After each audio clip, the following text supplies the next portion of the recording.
Kepala Inspektorat DKI Jakarta Syaifullah Hidayat dan Direktur Utama PT Jakarta Propertindo Jakpro, Widi Amanasto, hari ini Selasa 9 November 2021, mendatangi Gedung Merah Putih Komisi Pemberantasan Korupsi KPK. Kedatangan mereka ke KPK tampak ditemani dua mantan pimpinan KPK, Bambang Wijoyanto dan Adnan Pandu Praja, dalam rangka menyerahkan dokumen setebal 600 halaman yang berisi tentang seluk-beluk penyelenggaraan Formula E di Jakarta yang akan digelar Juni 2022 mendatang.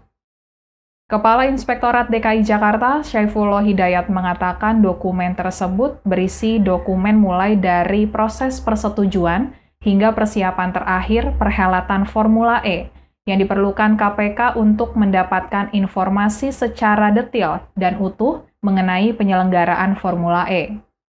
Syaifullah enggan merinci lebih jauh keseluruhan dokumen yang dibawa. Dia berharap dokumen tersebut bisa membantu KPK dalam menyelidiki dugaan korupsi dalam rencana pelaksanaan Formula E di DKI Jakarta. Kemudian anggota bidang hukum dan pencegahan korupsi tim gubernur untuk percepatan pembangunan TGUPP Bambang Wijoyanto menyebut pemberian dokumen tersebut untuk mencegah korupsi semakin melebar.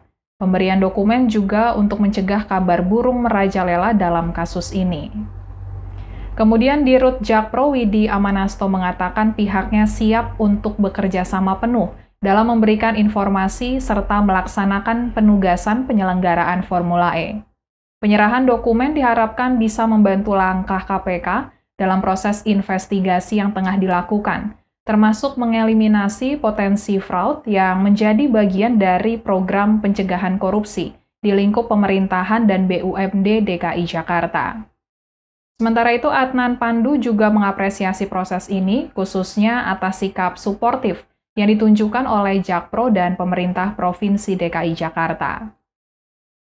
Diketahui KPK sebelumnya telah memeriksa sejumlah saksi terkait dugaan korupsi yang terjadi pada ajang balap mobil listrik atau Formula E yang akan dilaksanakan di Jakarta tahun depan.